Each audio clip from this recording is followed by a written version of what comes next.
Justice Qureshi, Learned Advocate General, Sriram, Justice Indira Banerjee, High Court judges, ladies and gentlemen. How did the present system come into place? Why did it come into place? How is it being worked?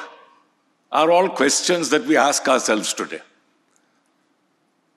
I want to take you through a brief history of how we have ultimately come to the second judge's case, what it really laid down, how it is being worked today, and whether any better system is possible. Mind you, I have really struggled with myself to try and think of some answer, and I have come up with one, which I'll share with you today. But to begin at the beginning, the founding fathers had an array of judicial systems and judicial appointment systems before them. And they really focused on two. One, the US system in which judges don't count at all. And the other, the English system, where you had a Lord Chancellor wearing 3 hats. So that when he wore the judicial hat, he sat in the House of Lords as its presiding officer. When he sat otherwise, he sat as a member of the executive, being a minister. And thirdly, equally, he would sit as a person who was in both capacities, as both judge as well as legislator. Now, in England, it is the Lord Chancellor who ultimately, after making consultations with various persons, gave a particular judge his name to the executive, and then the executive in due course appointed him. The American system, though it involved the president alone initiating appointment, and the upper house, the Senate, ultimately by a simple majority saying yes or no to the person, is not a system that commends itself for many reasons. However, it's interesting to note it has somehow thrown up the greatest judges. And this is remarkable. Sometimes it happens by happenstance. Now, the great John Marshall, who was their 3rd Chief Justice, was a man who would never have become Chief Justice but for certain remarkable things happening. One, he was Secretary of State to President Adams, who was the 2nd President of the United States. And they were looking for a Chief Justice when Justice Ellsworth resigned. And it was in Adams's last days. So Adams kept asking Marshall. Marshall suggested John Jay, who happened to be their 1st Chief Justice. 1st Chief Justice declined. Then they went to one of the senior most judges who were sitting, Justice Patterson. And then President Adams said no, but Patterson wouldn't do because Justice Cushing is senior to him. But then Cushing wouldn't do because he had already said no, and things of this nature. And then finally he just turned to him and said, why not you? And this is how Marshall actually got appointed. He was perhaps the greatest Chief Justice in any jurisdiction. Because in his 34 years as Chief Justice, he actually made the United States of America. You must remember that the US is really a conglomerate of 13 states when it started, each giving up only portions of their sovereignty to a weak central government. It is Marshall who made that central government strong and who set the blueprint for the United States as it is today. Another great judge they threw up was Justice Holmes, who all of you have heard of. Now, Justice Holmes was appointed by President Theodore Roosevelt, and within a year disappointed the president who appointed him, so that he said that I could carve a spine easier from a banana than from this man who I've just appointed. And he turned out to be one of their greatest again, so he therefore was a maverick. And he again had a long tenure of 30 years. He was known for his great judgments on freedom of speech and for judicial restraint in the economic area. Then we had William Howard Taft, who again could operate within that system and become both president and chief justice. This is again something remarkable. First, he became president, though he always wanted to become chief justice. And he appointed White, Edward White, as chief justice, lamenting how much I want that post. I don't know why I am doing this. And then, of course, he left as president. And he was fortunate that President Harding, years later, 7 years later, appointed him chief justice. And because he was president, he could lobby for a new Supreme Court building, which happens to be the building in which all of them sit today since 1935. Then, of course, you had the great Roosevelt appointees. You had Justices Douglas, Black, and these people, again, were outstanding, except that for the first 5 years of Roosevelt's presidency, he found that the old guard, so to speak, those who were 70 and above, resisted every New Deal legislation that he was trying to come out with. And 5-4 by a majority, they stuck down legislation. So that he thought of a unique court packing plan. And he said, for every justice over 70, we will appoint a new justice so that we make it now a court of 15, because there were 6 above 70 at that time. Fortunately, that didn't transpire because in 1937, one of the justices switched his vote and it became 5-4 upholding such legislation. Then we also had the great Warren era, where Earl Warren, who was a governor of California and not a judge at all, proved to be one of their greatest chief justices, with Justice Brennan in tow. And they were appointed again by a Republican President, Eisenhower, who again ruled the fact that he appointed a man like Warren as Chief Justice, because within a year of his Chief Justiceship came the seminal decision in Brown versus Board of Education, where racial segregation was sought to be done away with. On a sideline, they also appointed one of their weakest judges, a judge named Charlie Whitaker. And what I'm about to tell you is true. Whitaker walked out of a conference, because they used to hold conferences and the Chief Justice would decide who would write the majority opinion. So in this one particular case, United States versus Myers, he told Whitaker, Charlie, why don't you write the majority? And Whitaker walked out. Douglas was leading the minority. So Whitaker goes and tells Douglas, Bill, it'll be so difficult for me. I don't know what this case is really about. So Douglas said, oh, why are you bothered? I'll send you a draft. So you actually have a judgment of the US Supreme Court where the same justice has written the majority and the minority. You have Douglas's draft with Whitaker signing and Douglas as the minority. Anyway, you have all these funny things happening in that system. Judges are no part of that system. And somehow or the other, we chose the British system. Now, the British system, as I told you, consisted of a Lord Chancellor who wore 3 hats, so the judiciary was represented. Here, under our Article 124(2), when the President appoints judges, is the President alone appointing judges. There's no Lord Chancellor here.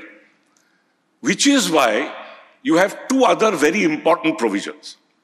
One is that that President can consult as many judges as he deems necessary for the purpose of appointment, and those judges can be Supreme Court or High Court, but with a proviso that in every case he has to consult the Chief Justice of India. How did this system work? Incidentally, our first Supreme Court was bodily lifted from the Federal Court, so that the 6 justices of the Federal Court became our first 6 Supreme Court judges.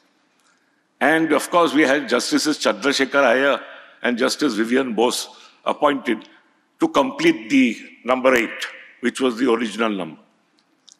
And in the beginning, Justice Kanya was supposed to have lived for about 10 years and would have been chief for 10 years, but he died within a year. So the next senior most chief judge was appointed Chief Justice. There was no convention then yet, but Justice Patanjali Sastry followed. After Patanjali Sastry, there was a problem, because the Prime Minister did not want Justice Mahajan, who was next in line. And he tried to sound out Chief Justice Chagla from Bombay to try and come. He tried to sound out Bijan Kumar Mukherjee. But fortunately, none of this worked. And finally, because there were threats of resignation generally, Mahajan did become Chief Justice. And therefore, one important convention was laid down that the senior most judge, therefore, will invariably become Chief Justice. It had not happened in the federal court. Incidentally, Justice Vardacharya was the senior most judge after Chief Justice Maurice Guyer went. And Justice Vardacharya was superseded by bringing an English judge, Sir Patrick Spence. Chief Justice Guyer wrote a letter to Lord Linlithgow, who was the Viceroy, lamenting the fact that they didn't even bother to consult him. And Lord Linlithgow very graciously wrote back and said, yes, you are perhaps right. We should have consulted you and should have stuck to the seniority principle. But anyway, fortunately, after the Mahajan episode, seniority as the senior most judge would then become Chief Justice was something that was set. Also in the first 18 years, the system worked well because two other conventions also developed. One was that the Chief Justice would give a name and not the other way around. So the Chief Justice would give a name for a vacancy in the Supreme Court and the executive appointed by and large, unless there was something radically wrong, in which case either the Chief Justice accepted it or if the Chief Justice insisted, then the executive deferred to the Chief Justice. In fact, in the case of Justice Raghubar Dayal, it actually deferred to Chief Justice Sinha because it voiced strong objection, but Chief Justice Sinha overruled them. And that went on for about 18 years. The problem really arose for the first time when Hidayatullah became Chief Justice in 1968. And he wanted two persons at the end of his tenure, just Chief Justice Kotwal from Bombay and a judge called Justice Menon, both of whom were not appointed. So Chief Justice Hidayatullah left without two persons being appointed for the first time by the executive. Justice Shah, who followed, had a short tenure of 30 days.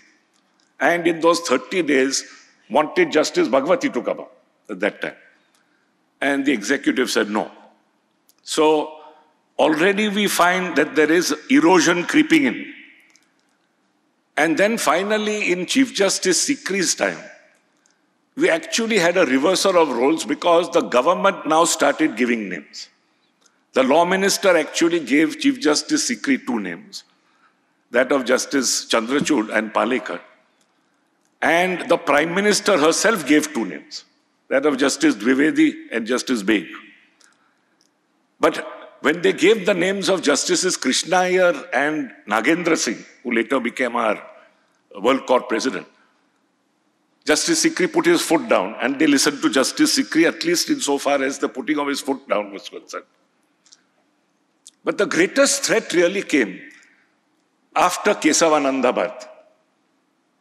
All of you know that by a 7-6 majority, the basic structure doctrine was laid down and the absolute eve of Chief Justice Sikri going. And as soon as the judgment was pronounced and the Chief Justice demitted office, 3 judges were superseded.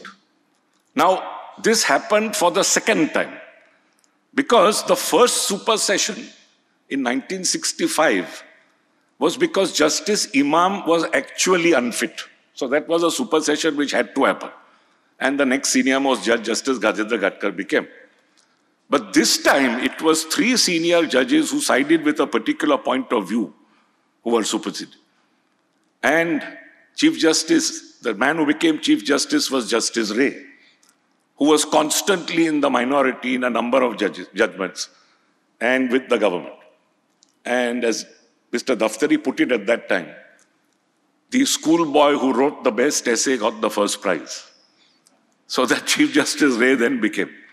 And this was the first blow struck at the independence of the judiciary, and it was a big blow. The second blow occurred shortly after, when Mrs. Gandhi lost her election case in Allahabad and an emergency was declared. Now, close on the heels of the emergency, you had a 39th Amendment Act, which in essence put the Prime Minister and the Speaker above the law. Because it said that you will now decide her election petition not in accordance with law, but in accordance with this amendment. This amendment lays down no law except to say that you will allow the appeal and nothing else. So that what followed was, for minority judges in Kesavananda, applying basic structure for the first time to strike down such an amendment. It's a remarkable thing that happened. And immediately when this judgment was delivered, which was between 7th and 9th November of that year, in 75, immediately after, Chief Justice Ray called a 13-judge bench within 2 days to review the basic structure doctrine. Now, this is where Govind Swaminathan stepped in. And we have to thank him because judges started asking inconvenient questions to the learned Attorney General at that point of time. Justice Khanna, for example, asked him, does the doctrine come in the way of any socio-economic legislation? The answer given was that no, in any case, there's nothing like essential and inessential. So obviously there was no real answer given. And the judges got testier and testier until suddenly Chief Justice Ray was put into a corner and they started asking, why was this bench constituted? So he said, well, the Advocate General of Tamil Nadu wanted it. So Granville Austin tells us, Govind Swaminathan jumped up and immediately said, I didn't want it at all. So at that point, again they said no, but then the Advocate General of Gujarat wanted it. So the Advocate General of Gujarat also got up and said, no, I didn't want it. At which point then, it became impossible. And thanks to Mr. Palkhiwala's forensic eloquence, which reached heights which apparently have never been reached, within 2 days that bench was dissolved. And Kesavananda Bharati remained. So that one massive threat to judicial independence went there and then. But then there were other dark clouds looming on the horizon.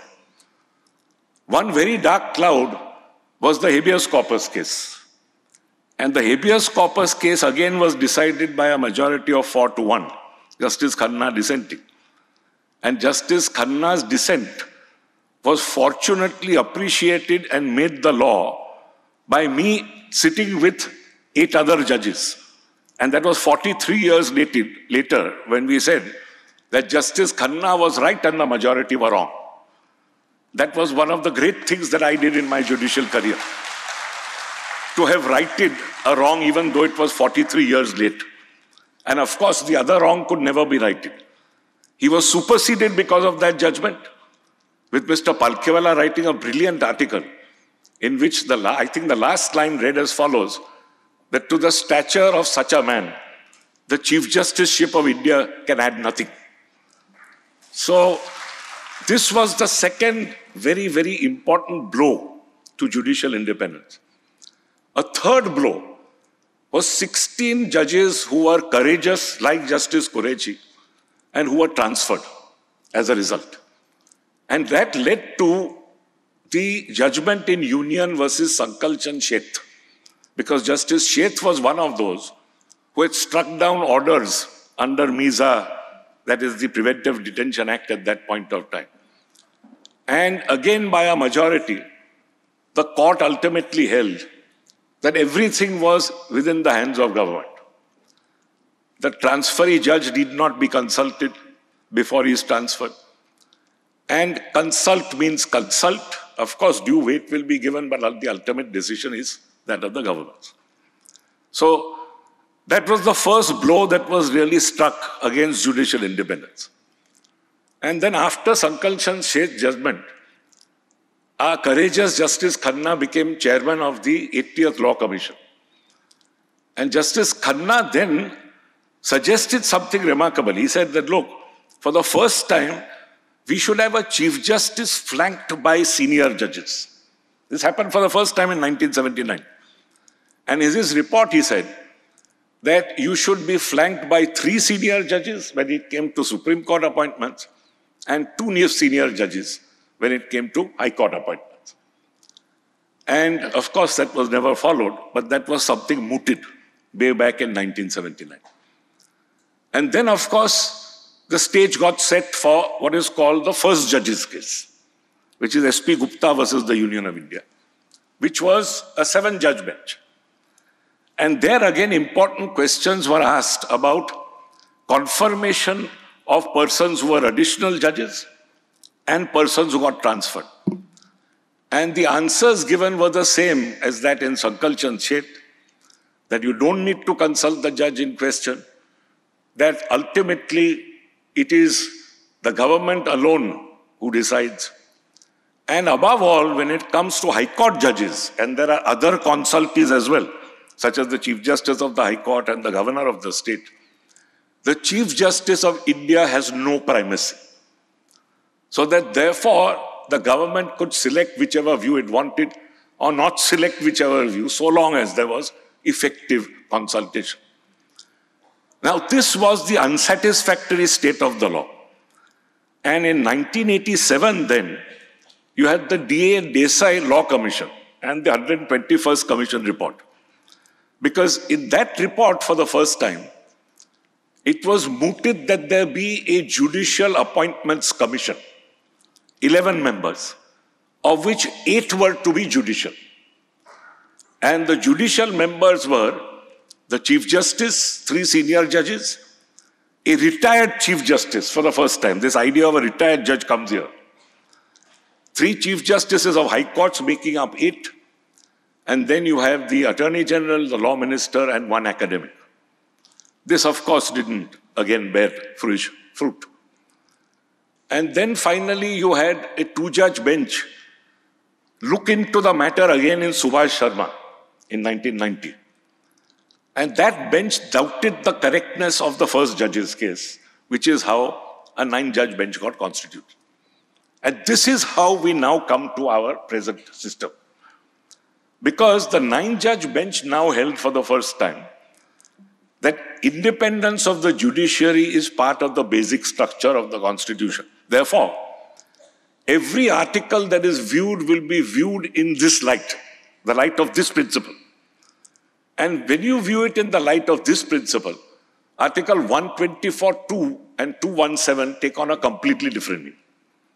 So that now, when it is mandatory for you, the government, to consult the Chief Justice, consultation is no longer just consultation, it is concurrence. So that for the first time, the view of the Chief Justice became binding on the government. Second, and equally important, for the first time, the Chief Justice was not trusted alone. He had to be flanked by 2 senior judges at that point of time. And the same for the High Court Chief Justice and the Governor, who had to be consulted. And above all, primacy was to be given to the view of the Chief Justice of India, so flanked. So this actually turned the tables and turned the entire present system at that point of time on its head. So much so that judicial appointments now were in the hands entirely of the judges. Other important things were also laid down in that judgment, which unfortunately have not been followed. One is a timeline within which the other constitutional authorities have to respond. Now, 6 weeks was laid down by the majority judgment, in which the Chief Justice gives his view or his name to the government. Government has to respond, and 6 weeks are given. Suppose it's a High Court judge. Various authorities have to know what each authority has said, so a further period of 6 weeks is given. At the end of which, if there is a reiteration which is unanimous, that is, all 3 say, the Chief Justice and the 2 senior judges, say that you have to appoint, then the government has to appoint within 4 weeks. Now, all this is laid down, but has never, unfortunately, actually been followed. So the system is not a bad one. The system, unfortunately, has never really been followed. And nobody has ever said that, look, 6 weeks have passed. How are you still sitting on the file? In fact, that's not the question. The point is, you should write a letter saying 6 weeks have passed, you have nothing to say. Within 4 weeks, please appoint, but that's never been done. So this is the first flaw in an otherwise good system.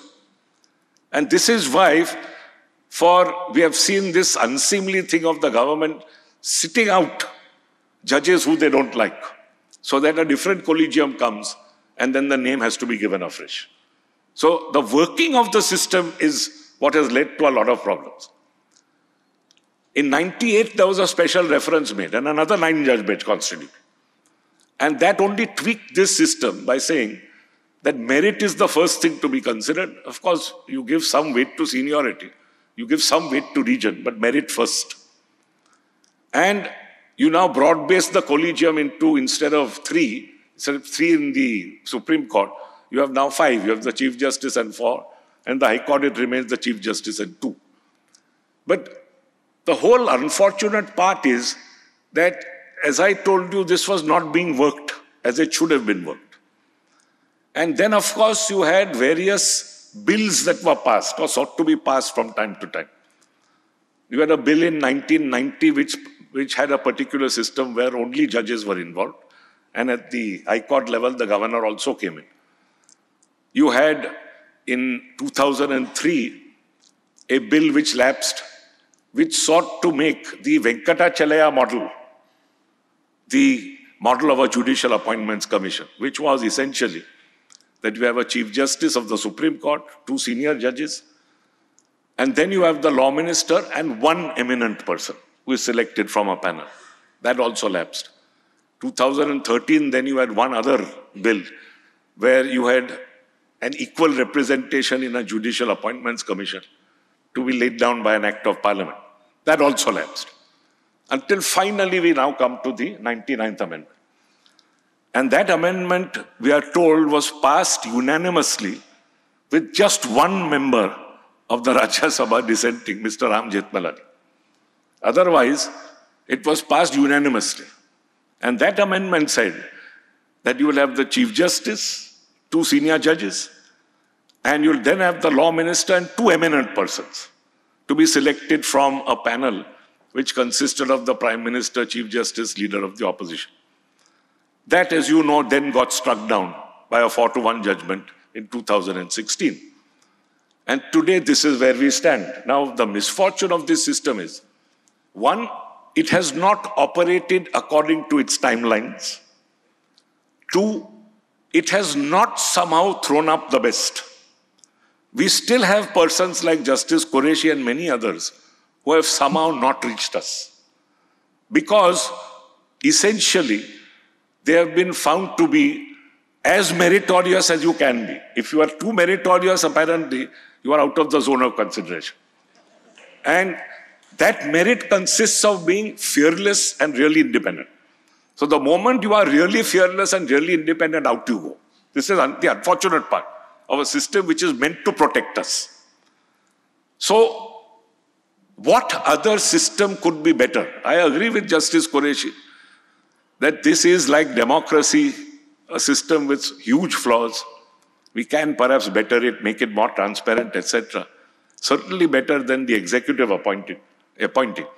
But is there some other system which can be put in its place? Now, having thought a lot, I came to the conclusion, and I took this from a letter that Justice Khanna wrote in 1980 to the law minister, that why don't you have a panel of the Chief Justice and 3 retired judges? According to me, if you have a panel of a Chief Justice and say 4 retired judges and nobody else, it will subserve judicial independence, but then the problem is how do you appoint the 4 retired judges? Because that's another major problem. And if you appoint them for long enough, then transient Chief Justices won't be a problem. So if you give them a term of 5 years, again, no problem. I have thought of a method in which they could perhaps be appointed.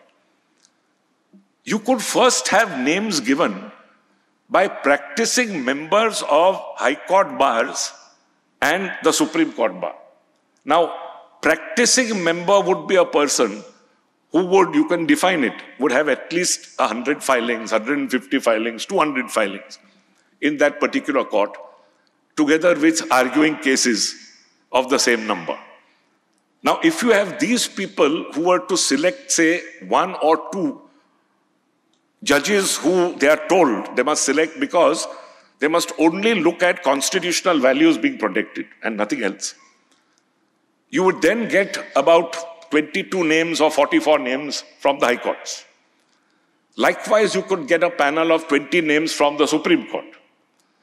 And from these names, which would then number about either 40, 60 or whatever, you could then have the entire Supreme Court judges sitting, deciding as to who the best person would be, and then have a panel of 4.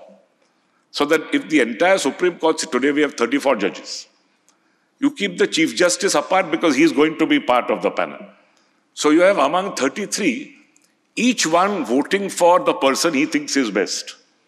And if you notch up the maximum number of marks from these, then the person who notches up the maximum number of marks, followed by the second, followed by the third, followed by the fourth, could perhaps be the pool of retired judges who then become a permanent commission for a period of 5 years. And once these persons have the power to appoint, then of course they will consult everybody, because the important thing also is to get as many inputs as possible. So the widest consultation possible, after which finally by a majority, if these persons say Mr. X is to be appointed, he has to be appointed within, say, a period of 2 weeks or whatever. I cannot think, I've been racking my brain, I cannot think of any better system. Of course, today in England, you have the Judicial Appointments Commission consisting of 15 persons. But there you have a lot of lay persons. So you have an equal number of lay persons with judges, 2 members from the bar and 1 person from a judicial tribunal who is not a judicial member. But I don't think lay persons is a good idea, because lay persons are liable to be influenced. I don't think they know. Retired judges are in the know, in the loop. They know exactly who to appoint, who not to appoint. And particularly if they are outstanding persons, then you probably will get an excellent crop of persons, and you will get what Justice Verma envisaged in the second judge's case, which is persons of outstanding merit, meaning thereby persons imbued with constitutional values. Of course, all this is utopian. But at some point of time, maybe this will happen. And if it happens, at that point of time, utopia will come to the earth. Thank you all very much.